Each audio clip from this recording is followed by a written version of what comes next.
আর দর্শক, এই মুহূর্তে আমাদের পাবলিক বাংলা টেলিফোন লাইনে রয়েছে আইএসএফ এর এক বিশিষ্ট নেতা। আমরা শুনবো বিস্তারিত। জুলফিকার সাহেব, আপনার কাছ থেকে জানতে চাইবো, আজকেই দেখলাম ঠিক ভাঙড় বিধানসভার মাটিতে তৃণমূল কংগ্রেসের দাপটে নেতা যিনি পরিচিত আরাবুল ইসলাম, এই মুহূর্তে ভাঙড়ের মাটি থেকে সেই আরাবুল ইসলামকে তৃণমূল কংগ্রেস দল থেকে বাদ দেওয়া হলো এবং এবং ভাঙড়ের মাটিতে একাধিক যারা খয়রুলের নেতৃত্বে তিনিও তৃণমূল কংগ্রেস দল করে, তারা ভাঙড় বিধানসভার মাটিতে একেবারে সাধারণ মানুষের দুয়ারে দুয়ারে মিষ্টি পৌঁছে দিচ্ছে। তাহলে কি আরাবুল যে তৃণমূল কংগ্রেস দল থেকে বাদ দিল, তাহলে এবার কি একটা আইএসএফ এর সঙ্গে আরাবুলের একটা মানে সমঝোতা বা আইএসএফ এর দলে যোগ দেবে, এটা নিয়ে একটা যেন জল্পনা চলছে, কি বলবেন আপনি?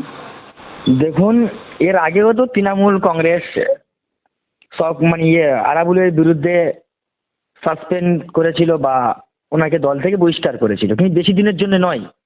তৃণমূল কংগ্রেস এমন একটা রাজনীতির দল যারা সময় কাজে লাগার জন্য ব্যবহার করে। যেন আরাবুল ইসলামকে বহিষ্কার করেছিল মানে 5 বছরের পূর্বে, সেই জায়গা থেকে তাকে 6 মাস হয়নি সাসপেন্ডে তুলে নিয়ে আবার দলে ফিরে নিয়েছিল। তাই আরাবুল একটা যে আরাবুল ইসলাম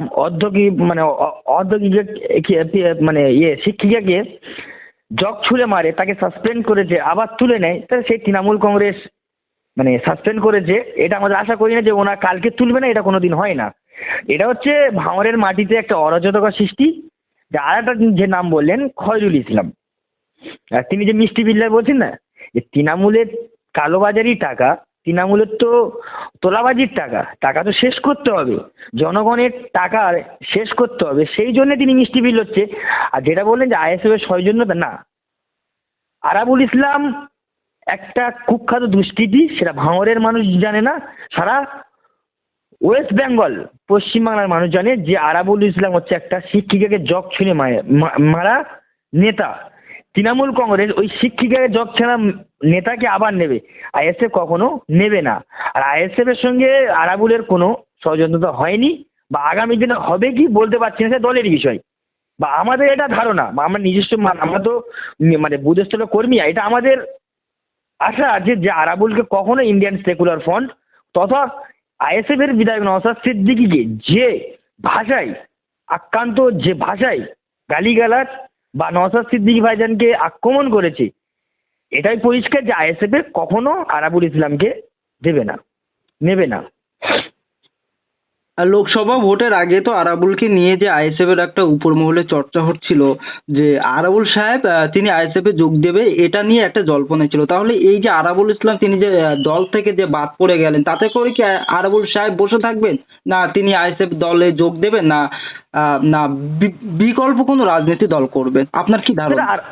সেটা আরাবুল ইসলামই জানে, কেন আইএসএফ এর চেয়ারম্যান তথা নওশাদ সিদ্দিকী ভাইজান তিনি কিন্তু পরিষ্কার লোকসভার আগে জানিয়ে দিয়েছিল যে আরাবুলের নেওয়ার তো দুর্বিবাদ, তাকে আইএসএফ পছন্দই করে না।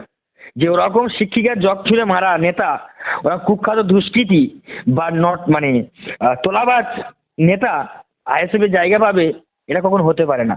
সে আরাবুল ইসলাম কোন দিকে যাবে না যাবে, কেন এর আগে আমরা দেখেছি বহু তৃণমূলের নেতাকে সাসপেন্ড করেছে, অন্য একটা দলে গিয়েছে, সে দলের নাম আমি নেবো না, তা উনি কি করবে, ওনার আইডিওলজিকে আর রাজনীতি করে, সেটা ওনার ব্যক্তিগত ব্যাপার। কিন্তু এটা পরিষ্কার আইএসএফ এর চেয়ারম্যান আজকেরও জানিয়ে দিয়েছে যে আরাবুলের নেয়ার কি দুর্গিবাদ, আরাবুলের নিয়ে আমাদের রাজ্য কমিটি কখনো আলোচনায় বসেনি।